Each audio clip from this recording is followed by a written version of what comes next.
They say a man can get so used to the path he's walking, he forgets there's other roads. He figures his worn-out boots know the way better than any fancy map. But sometimes, the world just goes ahead and builds a whole new highway, right over his old one, whether he likes it or not. Wayne was one of those men. 48 years old, the years etched deep into the calluses on his palms and the permanent squint around his eyes. He worked the line at the old sheet metal factory, a place that smelled of oil and hot steel, 100 years of hard graft. His shoulders, wide and solid, carried more than just the day's shift. They held the quiet, dependable burden of a man who always showed up, always did the job right. He moved with a methodical, almost stubborn grace, his movements precise, practiced. At the end of a shift, wiping the grime from his face, you'd see it. A deep weariness, yes, but beneath it, a quiet, unyielding resilience. Wayne was a man built for certainty, for the rhythm of the known. They say a man can get so used to the path he's walking, he forgets there's other roads. He figures his worn-out boots know the way better than any fancy map. But sometimes, the world just goes ahead and builds a whole new highway, right over his old one, whether he likes it or not. Wayne was one of those men. 48 years old, the years etched deep into the calluses on his palms and the permanent squint around his eyes. He worked the line at the old sheet metal factory, a place that smelled of oil and hot steel, 100 years of hard graft. His shoulders, wide and solid, carried more than just the day's shift. They held the quiet, dependable burden of a man who always showed up, always did the job right. He moved with a methodical, almost stubborn grace, his movements precise, practiced. At the end of a shift, wiping the grime from his face, you'd see it. A deep weariness, yes, but beneath it, a quiet, unyielding resilience. Wayne was a man built for certainty, for the rhythm of the known. The insistent, mechanical hum of his alarm, set for 5 a.m., was the first sound of his day, every day. It cut through the quiet of the modest, single-story house on Maple Street. Sharon, his wife of 25 years, would stir beside him, a soft sigh escaping her lips but rarely fully wake. Wayne, however, was already halfway there, his internal clock having begun its countdown an hour earlier. He'd swing his feet to the worn linoleum, the chill a familiar jolt, and begin the silent ritual. Coffee, black and strong, brewed while he showered, the steam doing little to unknot the persistent tightness in his shoulders. Breakfast was quick. 2 pieces of toast, maybe an apple, eaten at the kitchen table, the only light the faint glow from the range hood. He'd listen to the hum of the old refrigerator, the tick of the clock on the wall, the sound of the house breathing around him. This was his solitude, his moment before the world and his family demanded his presence. The drive to the factory was always the same 10 miles, past the gas station with the flickering sign, the diner where old truckers started their day, the school where Sarah and Mark would soon be heading. He knew every pothole, every crack in the pavement. Once inside the sprawling, corrugated steel behemoth, the smell hit him. Metallic, oily, hot. The clang and roar of the machines, the rhythmic thud of presses, the hiss of hydraulics. It was a symphony of labor he'd conducted, in his own small way, for decades. He stood at his station, feeding sheets of raw steel into the press, watching the dies descend with brutal precision, shaping metal into components for things he barely understood. His hands moved with an almost unconscious efficiency, muscle memory honed over years. It was honest work, vital work, the kind that built things you could touch and see. But it was also the kind of work that made days bleed into weeks, years into a blur, leaving little room for anything else. Every week, the same cycle. The paycheck thin despite his hours, deposited directly. Then the immediate calculations in his head. Mortgage payment, car insurance, groceries, Mark's new soccer cleats, Sarah's school trip. Always enough, just barely. Never enough to get ahead, to really breathe. Just enough to keep the engine turning over, to keep the lights on in that tidy little house, to ensure Sharon didn't have to worry too much, and to give his kids a fighting chance at something better than this relentless, grinding pace. He'd glance at the worn tires on his truck in the factory lot and sigh, knowing a new set would be another month's careful budgeting. The quiet hum of the factory floor, a constant companion, sometimes felt like the drone of his own unfulfilled potential. Wayne rarely spoke of it, not even to Sharon, but there was a flicker inside him, a buried curiosity he'd long ago learned to smother. When he was a boy, he'd dismantled everything he could get his hands on, clocks, radios, even the lawnmower once, driven by a need to understand how they worked, how the pieces fit together. That spark, though dim, still lived. Now that curiosity manifested as a subtle fear, a creeping anxiety about obsolescence. He'd hear the younger engineers talk about digitization, AI integration, and a cold knot would form in his gut. His way was the right way, the proven way, but lately he'd begun to notice the subtle changes. New screens appearing on some machines, a younger supervisor spending more time on a tablet than with a wrench. His steadfast reliance on the tried and true was beginning to feel less like a strength and more like a heavy anchor. His greatest motivation and his deepest fear resided in his children. Sarah, 16, bright and ambitious, talking about college applications.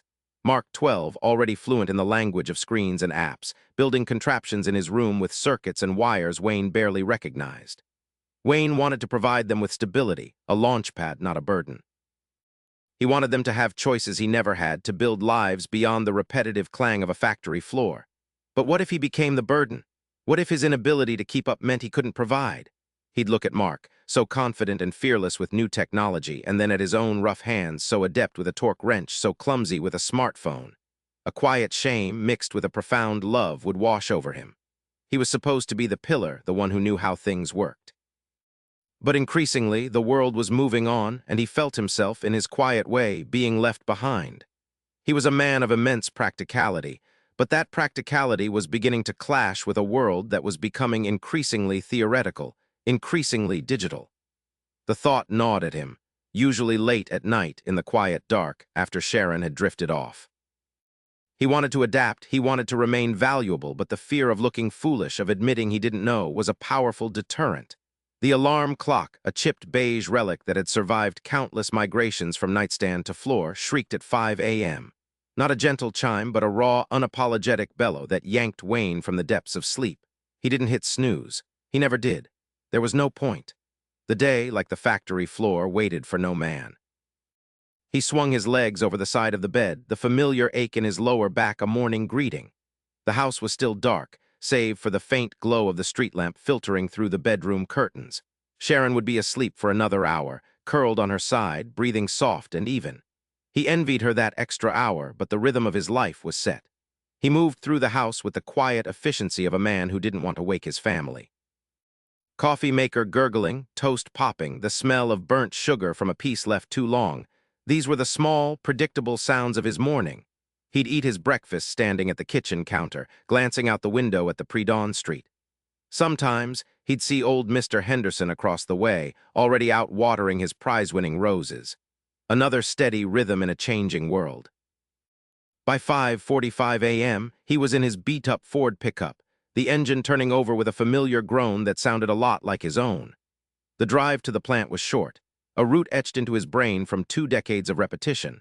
Past the faded storefronts, the sleepy houses, the gas station already bright with its glaring lights. The factory itself was a monstrous hulk, squatting low against the horizon, exhaling steam and the metallic tang of industry.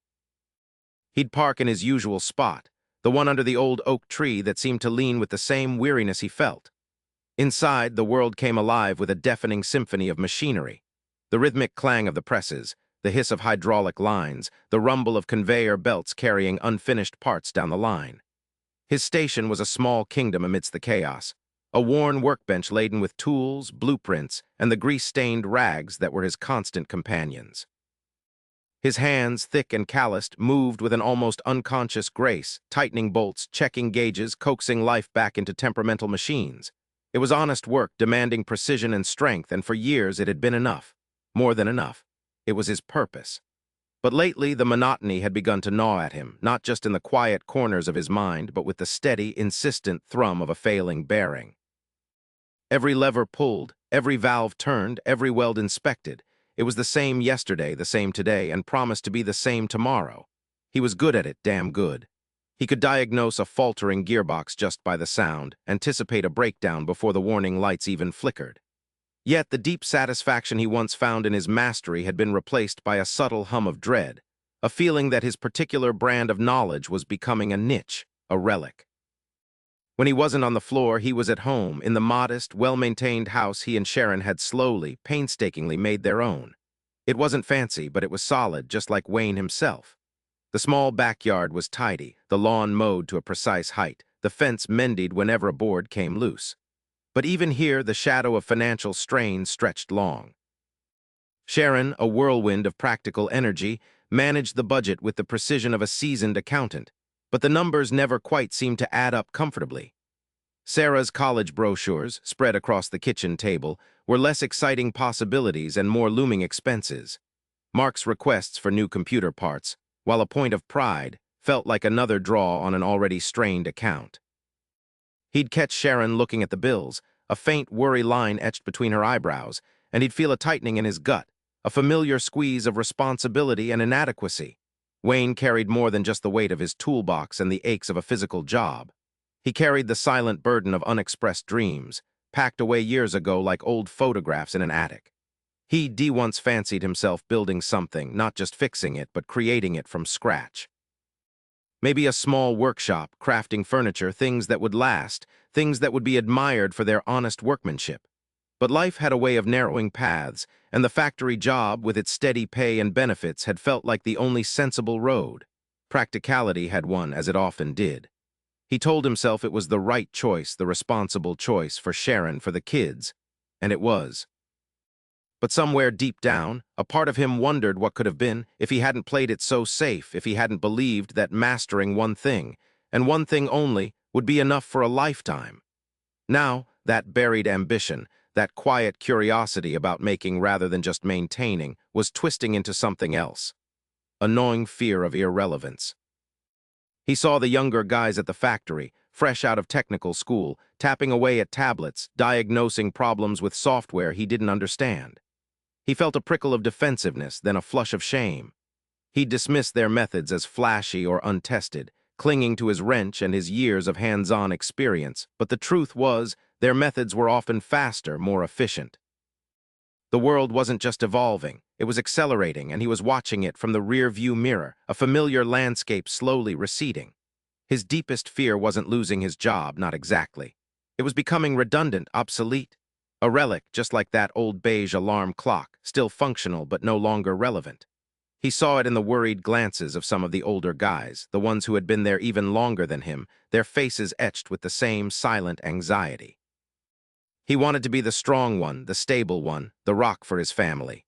But what kind of rock was he if the ground beneath him was shifting, and he refused to learn how to swim? He wanted to provide opportunity for Sarah and Mark, but how could he, if he couldn't even keep his own head above water in the new currents flowing through the world? The quiet ambition to remain valuable and adapt warred fiercely with the ingrained resistance to change, the fear of stumbling, of looking foolish in front of those who already saw him as set in his ways. He felt trapped between the comfort of the familiar and the terrifying unknown, a slow-burning tension that built within him, day after silent day. It wasn't a sudden earthquake, not a single shattering blow. It was more like the slow, relentless cracking of a dam, tiny hairline fractures that you dismissed until the trickle became a torrent. And then you knew, deep in your bones, that the whole damn thing was about to come down. That morning, the air in the factory, usually thick with the metallic tang of oil and the rhythmic clang of machinery, carried an extra charge. A hush fell, a nervous quiet that swallowed the usual din. Supervisor Jim, a man whose default setting was a hearty laugh and a backslapping greeting, walked in with a face that looked like he'd just seen a ghost. He stood on a raised platform, clutching a crumpled memo, his voice tight when he finally spoke. "All right, fellas, listen up." Wayne felt a knot tighten in his gut. This wasn't a safety brief. This wasn't a production target update. This was different. He saw the worried glances exchanged between the older hands, the young ones trying to look nonchalant, but their eyes betraying their unease. Jim cleared his throat, the sound amplified and distorted by the tinny PA system. Company-wide automation upgrade, full digital integration on the main production lines. He paused, scanning the faces, not meeting any gaze for too long. This means many traditional roles, especially on the floor, are going to see a significant reduction. Some will be re-engineered. The words hung in the air, heavy and blunt. Re-engineered, Wayne knew what that meant. Gone, replaced. There will be retraining opportunities, Jim continued, his voice regaining a fraction of its usual timbre, but it sounded forced, like a man trying to convince himself. New digital control systems, critical for anyone who wants to stay on. Wayne felt a cold sweat prickle his hairline. His hands, calloused and strong, suddenly felt clumsy, outmoded. The machines around him, the ones he knew like the back of his hand, the ones he could diagnose by the pitch of their hum, suddenly felt alien, like complex beasts he no longer understood. The cold dread he'd been fending off, the one that whispered of obsolescence, now screamed in his ears. He looked at his tools, laid out meticulously on his workbench, gleaming under the fluorescent lights, and for the first time they looked less like instruments of his trade and more like artifacts from a bygone era. The air left his lungs, slowly, painfully, replaced by a hollow ache in his chest. That same evening, the cold, stark reality of his situation presented itself in the most unexpected way, right there in his modest living room. Sharon had been wrestling with their old dryer for days. Clothes came out damp, the drum groaned in protest. "Wayne, honey, can you take a look at this thing? I swear it's eating socks and refusing to dry anything else." He sighed, pushing away the lingering pall of Jim's announcement. This he could handle. This was his domain. "Probably the belt's worn out, Shar. I'll open her up tomorrow, get a new one." He was halfway to the utility room when Mark, his 12-year-old, wandered in, tablet clutched in his hand, his eyes bright with that endless, effortless curiosity of youth. "Dad, wait. Before you take it apart, maybe check the fuse? I saw a video where the dryer was doing that exact thing, and it was just a little thermal fuse." Wayne stopped, a wrench already forming in his mind. "Son, I've fixed these dryers since before you were born. It's always the belt or the motor. Fuses are for fancy electronics, not these old workhorses." He spoke with a gruff dismissiveness, a shield against the unsettling idea that his son might know something he didn't, something new. But Mark was undeterred. He just walked over to the dryer, squatted down, and with a few confident swipes on his tablet, pulled up a YouTube video. It showed in crisp digital detail a man with clean hands and a precise screwdriver, demonstrating how to diagnose and replace a dryer thermal fuse, GE Model X. The video didn't just talk. It showed diagrams, highlighted parts with bright arrows, even zoomed in on the multimeter readings.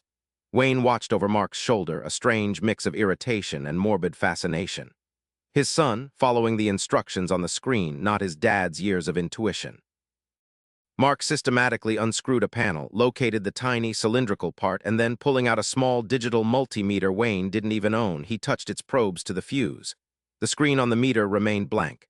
"See, Dad? No continuity. It's blown." Wayne felt a flush creep up his neck. He would have just started taking the entire machine apart, relying on trial and error. Mark, guided by a stranger on a screen, had pinpointed the exact problem in minutes. Mark then ordered the part online with 2 clicks for under $10. 2 days later, Mark, again following the digital ghost on his tablet, replaced the fuse. The dryer hummed to life, strong and reliable. The stark contrast hit Wayne like a physical blow. His son, effortlessly navigating new tech to solve a mundane problem, while he, the fixer, was about to butcher the job with outdated methods. The factory announcement reverberated in his head, magnified by the sound of the now-working dryer. His way wasn't just less efficient, it was becoming obsolete. The world wasn't just accelerating, it had already left him behind, and his own son was a living, breathing testament to that fact. The ground beneath his feet, the ground he'd thought was solid for 48 years, had simply vanished. That night Wayne lay awake, the numbers on his old alarm clock glowing a furious, accusing red. 3:17 a.m., then 3:18. Sharon was asleep beside him, her breathing soft and even oblivious to the storm raging inside his skull. The silence of the house pressed in, amplifying every ticking sound, every distant creak. He slipped out of bed, careful not to disturb her, and made his way to the kitchen, the cool linoleum a shock against his bare feet. He flipped on the weak overhead light and started brewing coffee, the hiss and gurgle of the machine the only sound in the oppressive quiet. He sat at the worn kitchen table, the chipped formica surface reflecting the dull glow of the street lamp through the window. The coffee was bitter, scalding, but he barely noticed. His mind was a battlefield. Jim's words echoed, cold and clear. Significant reduction re-engineered. And then the image of Mark, his small fingers deft on the tablet screen, solving the dryer problem with an ease that shamed him. He'd been stubborn. He admitted it now, with a brutal honesty that tasted like ash in his mouth. He'd seen the younger guys tapping away at their tablets, and he dismissed them, called it a fad, an unnecessary complication. He'd clung to his wrench, to the visceral satisfaction of knowing how a machine worked through the grease on his hands, the vibrations he felt in his bones. He'd scoffed at paper knowledge, confident that his hands-on experience, his tried and true, was all he'd ever need. But that stubbornness, that pride in the old ways, it wasn't strength anymore. It was a cage.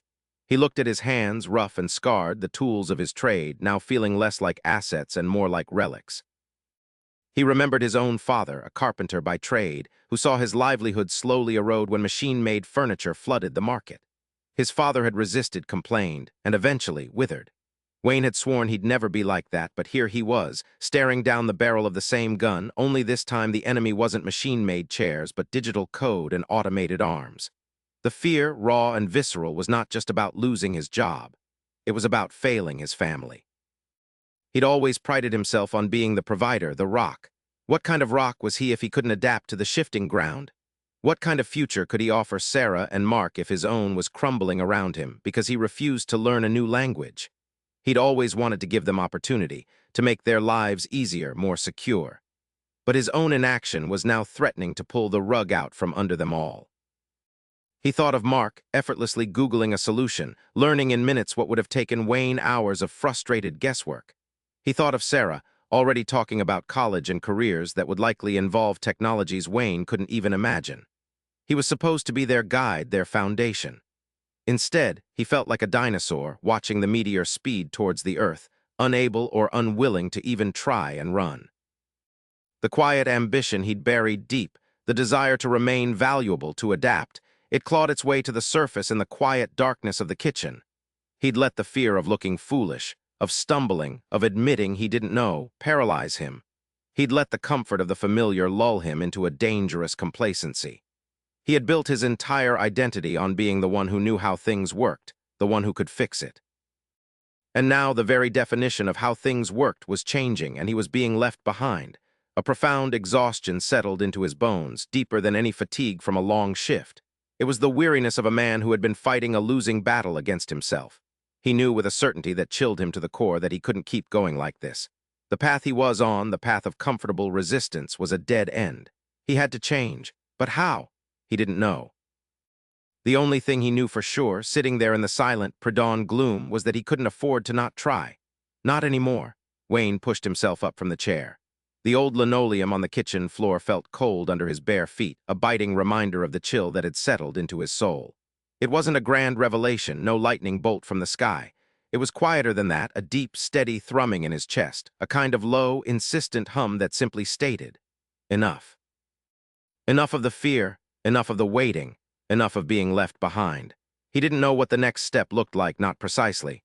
But he knew, with a certainty that calmed the frantic beating in his chest, that the next step had to be forward, even if it was just a stumble. He walked to the window, the first hints of dawn smudging the eastern sky with bruised purples and grays. The world outside was just waking up, unaware of the quiet earthquake that had just shifted the landscape of his own interior world. He felt brittle, fragile, but beneath that, a tiny, almost imperceptible spark, a flicker of something that resembled hope born from the ashes of his fear. Sharon would be up soon, the coffee brewing, the rhythmic sounds of their shared life beginning. He had to face her, face his kids, with something more than just tired resignation. He had to try.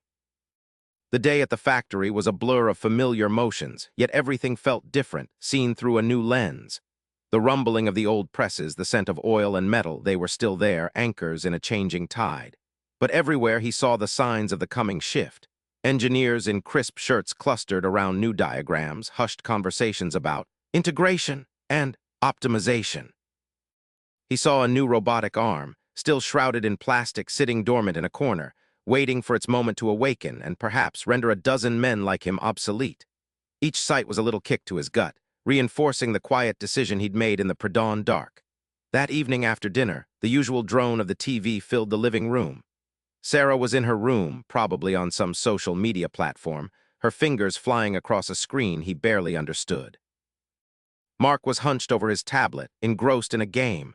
Wayne sat on the worn armchair, a can of lukewarm beer in his hand, the familiar comfort of the routine doing little to soothe the new unease within him. He looked at his calloused hands, hands that had built, fixed, and maintained for 3 decades. They knew the curve of a wrench, the feel of a grinding wheel, the precise tension of a belt. They didn't know how to navigate a digital interface. The thought made his stomach clench. He imagined trying to learn one of those new digital control panels at work, fumbling with buttons, the condescending glances of younger workers, the fear of breaking something expensive. He could almost hear the quiet, internal voice of self-doubt, already whispering, "You're too old for this, Wayne. It's not your way." But then he remembered Mark's simple act, the afternoon before, solving a broken latch with a quick YouTube search. Mark hadn't hesitated, hadn't questioned his ability to find the answer. He just looked it up. That was it. That was the crack in Wayne's old world. "Hey, Mark," Wayne rumbled, his voice startling himself. Mark looked up, blinking. "Yeah, Dad, that thing you did yesterday, with the latch, how'd you find that?" Wayne felt clumsy asking, like a man asking about space travel. Mark shrugged, clearly oblivious to the seismic shift his dad was experiencing. "Oh, just looked up how to fix wobbly gate latch on YouTube. Someone always posts a video." He went back to his game. YouTube. The name hung in the air, foreign and oddly powerful. Wayne finished his beer, set the can down with a deliberate click, and stood up. Sharon looked at him, a question in her eyes. "Everything all right, hun?" "Yeah," he said, the word a little strained. "Just gonna go try something." He walked into the small office nook they had, mostly used for Bill's and Sarah's homework. The old desktop computer sat there, dormant, a relic in his eyes. He hadn't really touched it since Sharon had set it up 5 years ago. He knew how to turn it on, how to open the internet browser, but beyond that, it was alien territory. His fingers, thick and slightly arthritic, felt like sausages on the keyboard. He fumbled with the mouse, moving the cursor in jerky, imprecise motions across the screen. He clicked the icon for the internet, waiting for the familiar, slow hum of the machine to load. The screen glowed, a blue expanse. He typed, "YouTube," into the search bar, his brow furrowed in concentration, each letter a deliberate act. The website loaded, a dizzying array of videos, colors, and thumbnails. It was overwhelming, a cacophony of information. He felt a familiar knot tightening in his stomach, the urge to just close the lid, walk away, and go back to the familiar, to the comfort of the couch and the TV. "This is stupid, Wayne. You're gonna look like a fool." He almost did. His hand hovered over the power button. But then he thought of the robotic arm at the factory, waiting. He thought of Sarah's college fund, of Mark's boundless curiosity, of Sharon's quiet faith in him. He thought of that quiet, insistent hum in his chest. Enough, he swallowed hard. "Okay, Wayne, just one thing." He thought of the factory, of the new control systems. He wasn't going to tackle that tonight. Too big, too daunting. He needed something smaller, something he could grasp, something that wouldn't make him feel like an utter imbecile immediately. He remembered a recurring problem at work, one that always ate up too much time. Calibrating a specific pressure gauge on an older machine, a delicate task that required a trick he'd learned years ago. Could someone have a video for that? He typed slowly. "Calibrate industrial pressure gauge." He paused, corrected a typo, and hit enter. The search results populated, a mix of technical manuals and, surprisingly, a few grainy videos. He clicked on one, his heart thumping a little faster. The video started playing. A younger man, probably an apprentice, was demonstrating the exact process, step by step, with a clarity Wayne had never seen in any written manual. The man's hands were sure, his voice calm. Wayne leaned closer, his eyes fixed on the screen, a new kind of focus settling over him. It wasn't just about fixing a gauge anymore. It was about seeing, truly seeing, the world of information that had been hiding in plain sight just beyond his stubborn resistance. This was hard. His brain felt stiff, unused to processing information this way. But he didn't quit. He watched. He listened. And for the first time in a long time, Wayne felt a different kind of tired, a good kind of tired, the kind that came from trying. The next evening, Wayne was back at the kitchen table, the glowing screen a familiar, slightly intimidating adversary. The simple pressure gauge video had been a small victory, he told himself, maybe a fluke. He needed to prove it wasn't. He found another, more complex video, troubleshooting a stubborn hydraulic leak on an older factory machine. This one was longer, more technical, filled with diagrams and terms he vaguely remembered from old, dusty manuals. He paused it, rewound, paused again, trying to decode the hurried explanations. His brow furrowed. He felt the familiar pull of irritation, the urge to just shut the laptop and grab a cold beer. This wasn't relaxing. This was work, and it felt like bad work. Sharon walked by, glanced at the screen. "Learning something new, Wayne?" she asked, her voice soft. He just grunted, not looking up. She knew that grunt. He was wrestling with something, and it was best to let him be. He kept at it, his eyes burning with fatigue and forced concentration, an hour turning into 2, then 3. His brain felt stiff. He still didn't fully grasp the schematic, but he understood more than he had before. It was like trying to fit a square peg into a round hole, only the hole was slowly, grudgingly, starting to deform. A week crept by, each day a cycle of physical labor at the factory followed by mental exertion at home. Each night, Wayne forced himself to sit in front of the flickering screen. He tried the company's new online portal for the automation systems, and it was a whole new level of frustrating. The interface alone was a nightmare of nested drop-down menus and unfamiliar icons.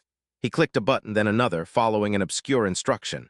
A pop-up error message appeared, a long string of technical gibberish. He sighed, a deep, weary sound. This was it. This was where he threw in the towel. He was too old for this. His brain felt like a worn-out gear grinding against rust. Mark, effortlessly navigating some game on his tablet in the living room, seemed light years ahead. Wayne watched his son's nimble fingers, the instinctive way he found what he needed. For Mark, it was just doing. For Wayne, it was a constant uphill battle. The cold dread from the automation announcement returned. The image of old Stan's empty workbench flashed in his mind. Stan, he quit. I can't quit. Not yet. Not for Sarah and Mark. He closed his eyes, took a ragged breath, and tried the login sequence again. And again, the error message mocked him. He knew it was something simple he was missing, but the barrier felt insurmountable. 2 weeks in, and the initial, tentative flicker of hope was threatening to extinguish. Wayne hadn't missed a single night of trying, but progress felt glacial. He'd spent 3 agonizing nights trying to understand a single, intricate diagram of a programmable logic controller, the brain of the new machines. The manual was dense, the online videos moved too fast, and the forum discussions were full of acronyms that might as well have been Martian. His head ached perpetually. He'd woken up more than once with his head on the kitchen table, the laptop still glowing, a silent witness to his inadequacy. One evening, the frustration boiled over. He slammed the laptop shut. "This is useless," he muttered, his voice tight with anger and despair. "I'm just wasting my damn time. I'm too old for this. It's not how my brain works anymore." Sharon put down her book, walked over, and gently placed a hand on his shoulder. "Remember when you built that deck out back, Wayne?" She said quietly. "Took you 3 weekends. You didn't know how to do half of it, but you read every book, watched every video, asked old Mr. Henderson 100 questions, and you kept at it even when you hammered your thumb twice." He remembered. He'd been furious, but he'd finished that deck, board by painstaking board. It was solid, strong, just like he wanted his life to be. He looked at the closed laptop, then back at Sharon. She didn't need to say anything else. He opened the laptop again. His pride was bruised, his mind was weary, but his resolve, that stubborn, deeply ingrained persistence, was still intact, burning low but steady. He wouldn't be the fastest, he wouldn't be the smartest, but he would be there. He would keep showing up. One slow, painful click, one confusing diagram, one frustrating error message at a time. The fear of obsolescence warred fiercely with the fear of looking foolish, but the profound desire to provide, to remain valuable, and the desire to remain valuable for his children, for Sharon, it was a fight he wouldn't back down from. Then, around the 3rd week, something shifted. It wasn't a sudden breakthrough, not a lightning bolt of enlightenment. It was more like the slow grind of a heavy gear finally catching. One afternoon, during a simulated fault on the factory's training software, Wayne found himself not just following instructions, but anticipating the next step. He saw the pattern in the code, the logical flow of the system. He wasn't just reacting, he was thinking a step ahead. He fixed the simulated problem in half the time he usually took. He looked at the screen, a small, almost imperceptible nod of satisfaction. The guys at the factory training station started to notice. Old man Henderson, who usually just leaned against a pillar griping about the good old days, watched Wayne with a new glint in his eye. Wayne wasn't just showing up anymore, he was working the system. He'd ask questions, not with a scowl, but with a genuine desire to understand, his brow furrowed in concentration. He was still slower than the younger guys, still fumbled with the mouse sometimes, but his progress was steady, undeniable. He started to explain things to guys who were struggling just like he had, simplifying the convoluted jargon into plain, factory-floor language. "Think of it like that old hydraulic press, Frank," he'd say, pointing at a screen. "This here's the pressure valve, only now it's just a bunch of numbers telling it what to do." Hope, a fragile seedling, began to sprout in the dust and grime of the factory floor, not just for Wayne, but for others watching him. Weeks turned into months. The new automated line, once a terrifying specter, was now Wayne's domain. He wasn't just operating it. He was coaxing it, fine-tuning it, sometimes even diagnosing glitches before the official tech support could even log in. He carried the weight of a long day still, but the resilience in his gaze was no longer quiet. It was a steady flame. His hands, once solely skilled in the tangible manipulation of metal and gears, now danced across touchscreens and keyboards with a surprising deftness. He could still tear down and rebuild any legacy machine in the plant, but now he could also upload the latest firmware to a robotic arm. He was the bridge, the living, breathing link between the old way and the new, and his value to the plant grew exponentially. At home, the shift was subtler but just as profound. He still helped Mark with his homework, but now instead of just checking the math, he'd ask Mark about the coding projects he was doing. He even learned a few things about Fode, editing from Sarah, chuckling as she showed him how to remove an unwanted branch from one of Sharon's prize-winning Rose pictures.